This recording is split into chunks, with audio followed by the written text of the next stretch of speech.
Hello folks, welcome to a very late night edition of DIY guitar making. I'm going to do a Q&A here.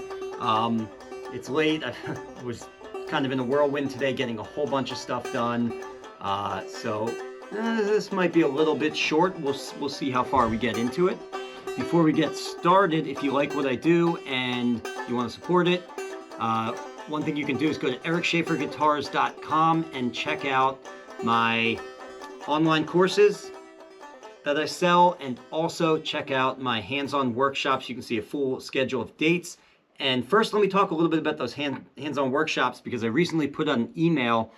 I have updated the workshops significantly to include 3 more models of guitars that you can come out here and build with me. Previously, I had the hands-on guitar build workshops set up so that the only option was an orchestra model guitar. I don't know if you've looked around at other guys who offer classes on guitar building.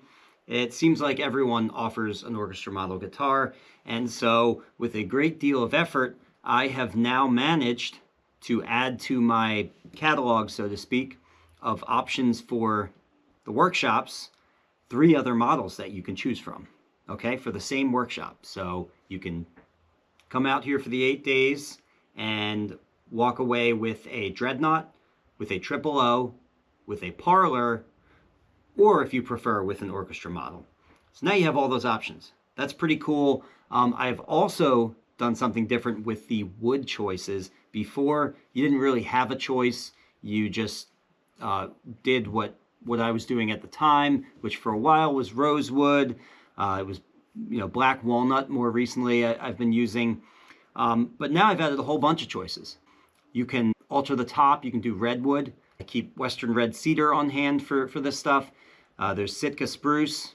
So those are all the top woods. For the back and sides, there's some really exciting stuff. We got Cerakote.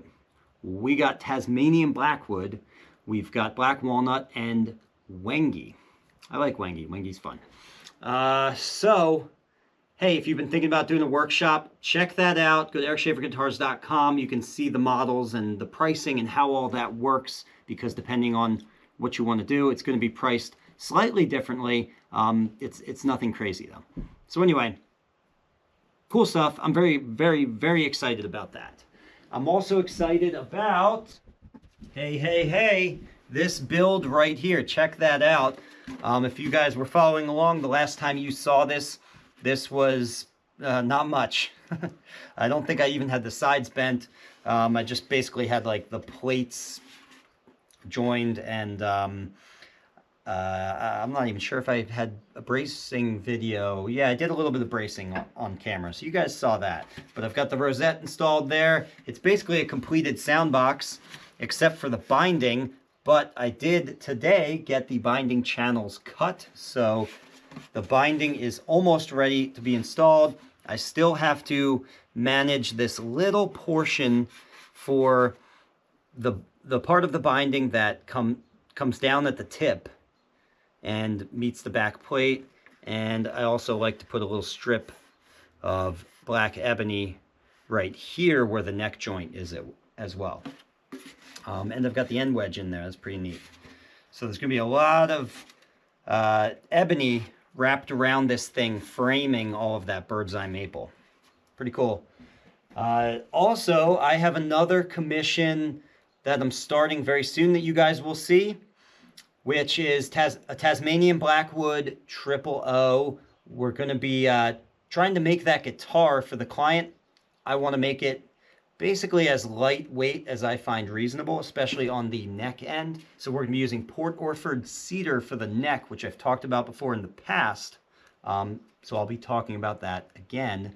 And I think, but I'm not sure, I'm kind of going back and forth with the guy. I think we'll be doing Wenge for the fretboard and bridge, which also saves on weight compared to ebony. But alrighty then, so let's just get right into your questions. We'll hop into the Discord forum first. So that Discord forum, by the way, for you guys who don't know, is a members-only forum for members of my online guitar building school, and also for past students of my hands-on workshops. So there's another little perk for you if you want to sign up for a workshop. You can join us here in the members forum. And then after I go through the private members forum, I'll hop over to YouTube and answer your guys' questions there as well. All right, so first of all, we have a question from Patrick.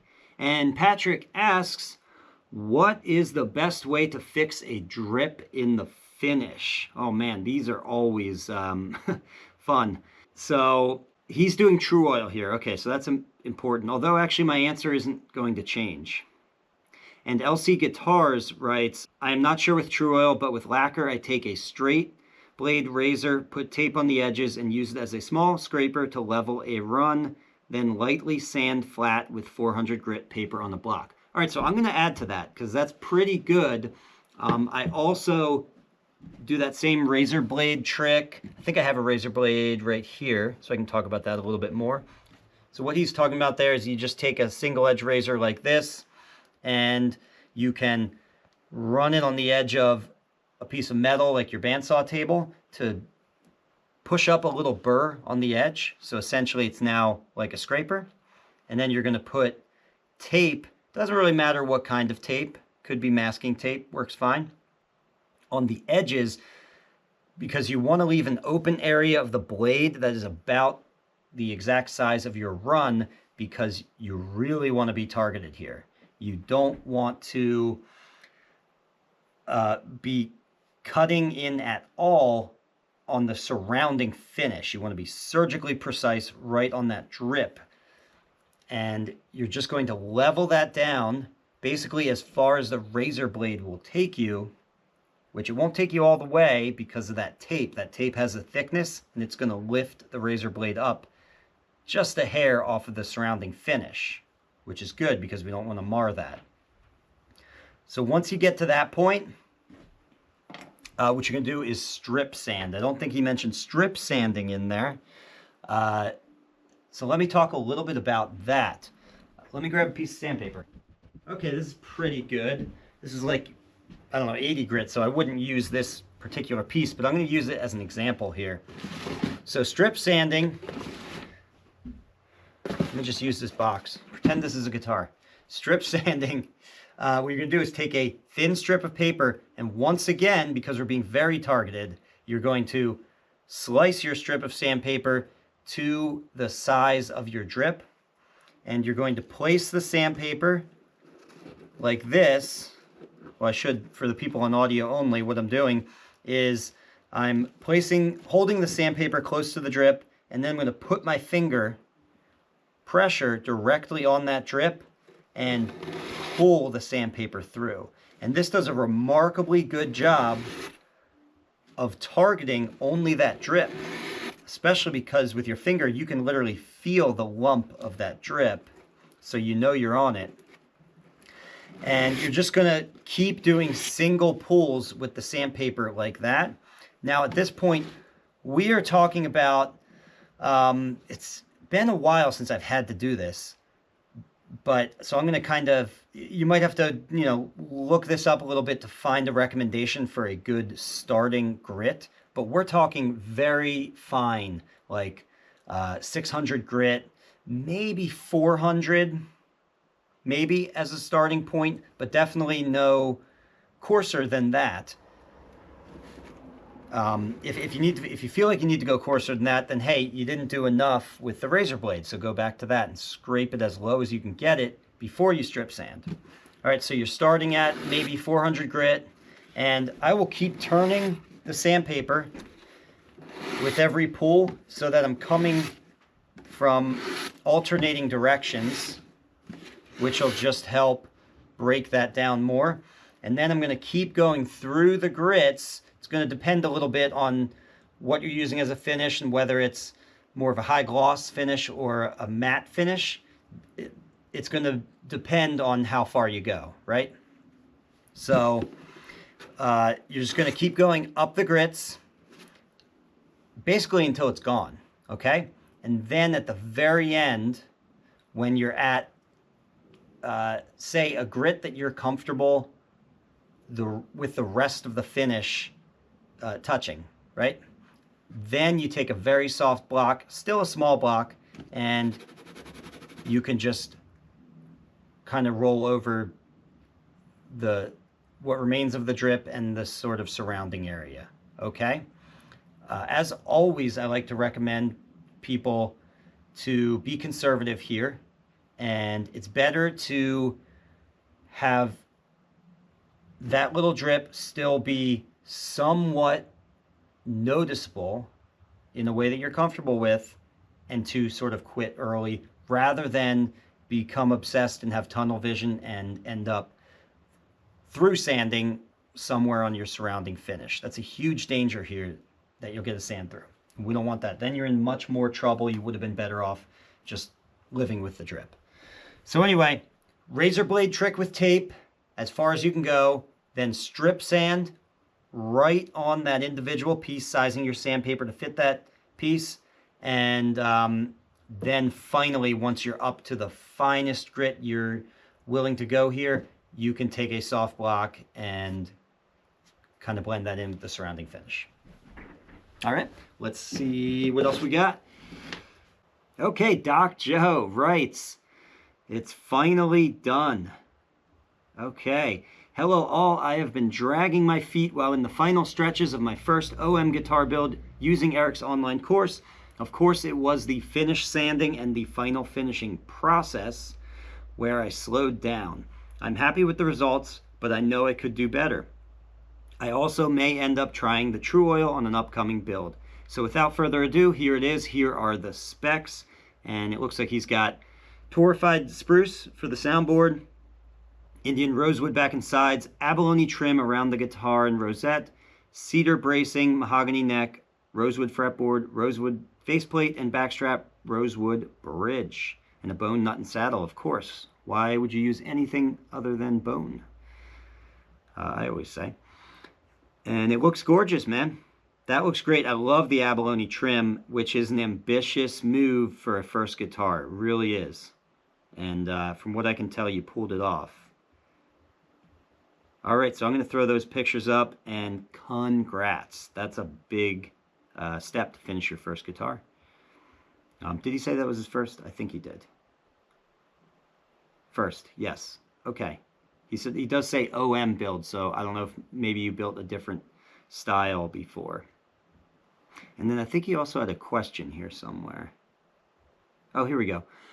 Doc Joe writes, oh, I do have a question for everyone, especially Eric. I am thinking about applying a clear pickguard on this. I have seen some of his guitars with clear pickguards. Do you have any suggestions on how to install one with minimal bubbles? I saw an old video from Robbie O'Brien, and he recommended putting a squirt of soapy water on the area, then putting down the adhesive-backed pickguard material, and then squeegeeing out the pickguard to help remove the bubbles. Yes, I've never tried the soapy water thing, and honestly, I might try that in the future, but I'll tell you what I've always done, and it comes out pretty good. So, first of all, applying a clear pickguard like that is a little bit more difficult than it seems. Actually, everything about it you want to really bring your A game for. It often seems like this is, of all the things in guitar making, this should be a no-brainer. You just cut out your shape with scissors and peel the backing off and stick it down on there. But you will not be happy with the results if you don't take this step pretty seriously, actually. So first of all, when you're cutting out the pickguard, I like to make a template first for your pickguard shape out of MDF, for example, and hold that down and take an absolutely fresh razor blade, not even a razor blade. Where do I have them? I bought surgical, let me show you. Here, let's do this right. This is my bin for the pickguard stuff. So here's my Mylar. Mylar's the best. I wouldn't use anything other than it, simply because it's the thinnest, lightest material you can use, and it's clear. And so here's, so I just mentioned making one of these out of MDF, but most of my pickguard templates are actually made out of acrylic here. Here's another one for a different size. And this is very important. You want to get, I'm going to pull these out without cutting myself. This is a surgeon's scalpel? Yes, I wanted to make sure I got the word right. It is a scalpel. Okay. See right there? I mean, the brand doesn't matter too much, I don't think. But it is a legitimate surgeon supplier, sterile disposable scalpel and blades. And this is all in this special bin here because all of this stuff I only use for the pickguards. I don't reach into here to grab tools for any other things within guitar making. You want to keep this stuff specific and fresh because, like I said, this job is a little more serious than it seems at first glance, at least if you want to do it right. So use a fresh scalpel, and there's a whole bunch of blades in here, so I just use a new blade for every pickguard. Unless I really think the previous blade is still good, but even then, I mean, I would just recommend using a brand new blade for every pickguard. You hold your template down, very carefully take your time and cut that out. And then it's still not quite ready. You're gonna take a very fine sandpaper, like 320 grit, maybe 400, maybe 600, somewhere in that ballpark, and very gently just deburr the top edge. Otherwise, it's not a huge deal, but you will notice if you stick this down that you have a little plastic burr running all the way around that you can feel, kind of like the burr that we were just talking about on our razor blade, except it's on our pickguard and we don't want it there. So really fine sandpaper and just kind of scuff sanding that edge very, very gently.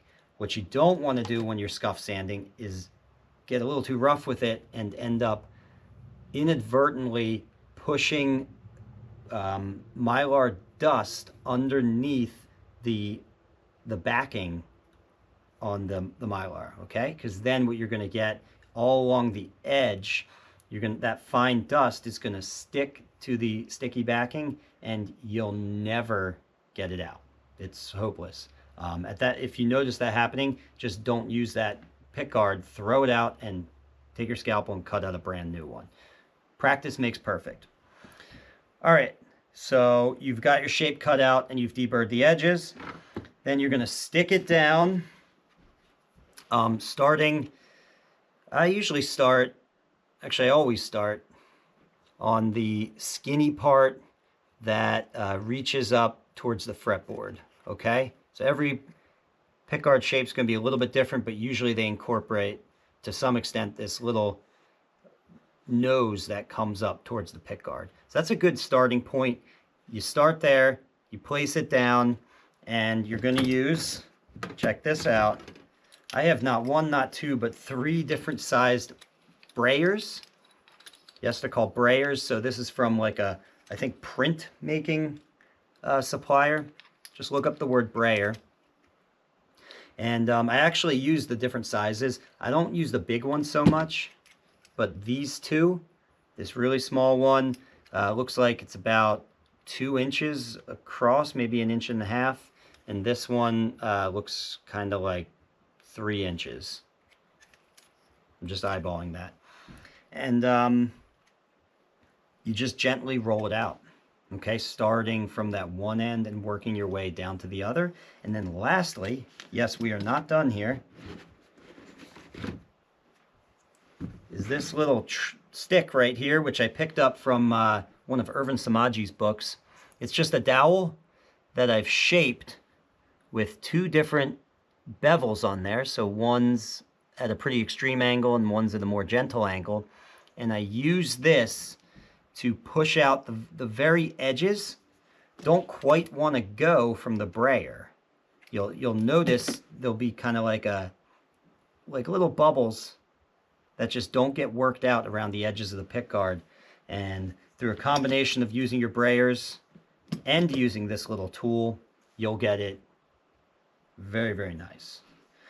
So that's it. Those are my little tricks there for installing a clear pickguard. I hope that helps.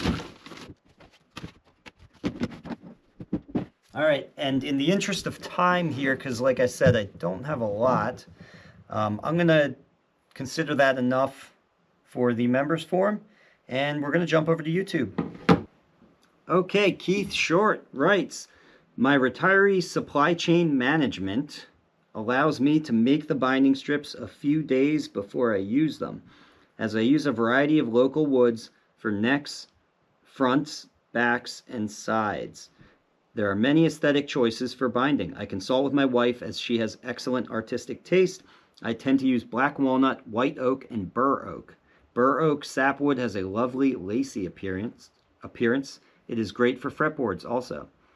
Okay, great. Yeah, I've never really heard of using bur oak. That's pretty cool. Or, you know, at least I haven't used it myself. So thank you, Keith. DALG Guitars writes, for the guy with the curly maple board who wants to make his own bindings, I believe that was Patrick, he writes, the guys at Driftwood Guitars did a binding making video a while ago. It will be one of their old ones. Okay, I'm going to have to check that out too. They do some good stuff. If you make a grommet, please share your video. Yeah, so we talked about grommets in the last video, and I showed you the Michael Bashkin grommet, which you can purchase, and that seems great. But also, there was an article from Tommy Hovington, I think, who shows you how to make your own grommet. And I might try that in the future. We'll see. We'll see. So a couple people were asking about that. James Cripps writes, Stu Mac just released their side bender today. $2,000. It's not $2,000. It's $1,600 something. So he's close. He's rounding up. Yeah. I am totally not the kind of guy to kind of dogpile in when people are, you know, kind of complaining about the high price of tools. Yeah, some tools are very highly priced, but in general, I actually seek out the high priced tools because, buy once, cry once. Like, I really admire quality, and it seems like most cases, even with Stu Mac, the price is justified. I don't know if I can say that here. I really don't. I am truly bewildered by that price as well. I mean, the very least I can say about it is that it pushes a massive part of what would be their market out of even considering buying a side bending machine and into just straight up hand bending. And I guess that's fine, but in the past, I mean, we had some very reasonable options. The other thing you can do too is there are some pretty good plans out there that you can purchase, and you can build a side bending machine yourself. It's not terribly difficult, and from my own experience, because I've built 4 of them back there, they come out very well. Okay, so it's doable, and you can get a great result from it, and then you won't have to spend close to $2,000. I mean, it makes me want to try it just to, I just want to know why. Like, what did they put into this thing to make it $2,000? Like, it better bend the sides for me. I'm serious. I don't even want to have to pull the rollers for that money. This should be like a conveyor belt that you just place your sides in, and it dings when it's done. But we shall see. Okay, so Doc Joe writes, I bought fiberglass rods from Home Depot. So he's talking about go bars here. I bought fiberglass rods from Home Depot that provide a good amount of pressure, so much so that my first attempts with the go bar deck was problematic because the top of the go bar deck would slide up from the pressure of the go bars. Wow. I think he must have one of those go bar decks that has the adjustable knobs, which I don't really like that style. I like to use shim boards underneath to set the height. Okay, and then he writes, these were a great find at Home Depot because they were about $20 for 20 rods. Then you go to the closet section and buy white tips. I ended up getting 40 rods and I'm very happy with my setup now. Yeah, no, that's great. Yeah, you can get fiberglass rods at Home Depot. And I didn't know that in the closet section you can get the white tips for them. So that's everything you need. That's perfect. Thank you, Doc Joe. Okay, Noam Hemsky writes on my Radial Rosette Maker video, he writes, I just picked one up myself, looking forward to creating some offsets. So what he's talking about there is the jig that I produce and sell right here in the shop for making both wood radial rosettes and offset rosettes and even radial offset rosettes. So basically it just allows you, it's like a workstation for making modern style steel string rosettes. Dead for All Dead. Great name. Dead for All. I don't know why it's a great name. It's a weird name.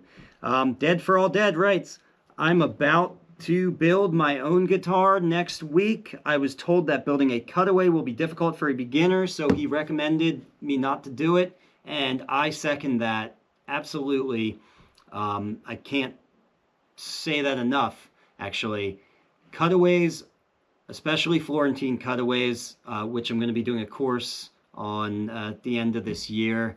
I'm just getting started on making that now, actually. So you can look forward to that. Cutaways really complicate the process. A Venetian cutaway, not so much, because it really just complicates the bending process. But a Florentine, for sure, there's a lot involved. You're doing a considerable amount of extra work. And on your first guitar, even without a Florentine cutaway, your execution is honestly just not going to be that great. That's the point of this craft, is that you iterate and get better with each subsequent build. And so the Florentine cutaway, if I had to just kind of give a catch-all answer for this, I would say it's a good thing to tackle for like your, if you're interested in it, for like your fourth guitar. The first three maybe don't do it, and you'll get the chops up, and then you'll feel pretty confident with what you're doing without it, and then you can add that extra layer of complexity there. Yeah, because it affects the bending process is more difficult. The assembly process is definitely more involved and more difficult. The binding process is involved and more difficult.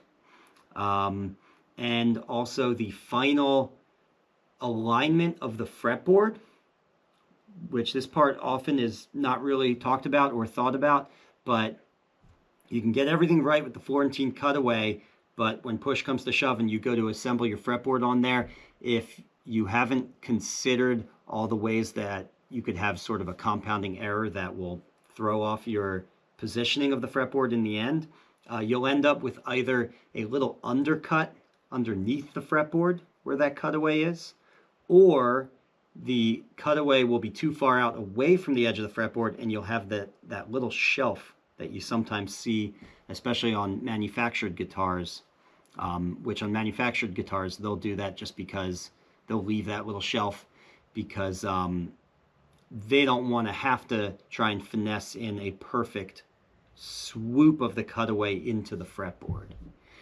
So if some of you guys who are new here don't quite know what I'm talking about, on very nice boutique guitars, you will see Florentine cutaways where the sweep of the cutaway sweeps in and meets in a continuous swoop. It meets in with the straight line of the fretboard, and that just looks really sweet when you get it right. But that kind of thing takes a little practice. So yeah, not for a first time builder, I would say. And you know what? That's great. So I think that's all I can do tonight. I gotta get home and go see my kids and my wife. So I'll see you guys in the next one. Thanks for watching. You guys are the best, and bye for now. If you learned something here, please give this video a like and subscribe so you can be notified when I release a new DIY guitar making video. And if you want to really learn more, take one of my structured online courses at ericschaferguitars.com or register for a hands-on guitar building workshop here with me in Burnville, Pennsylvania.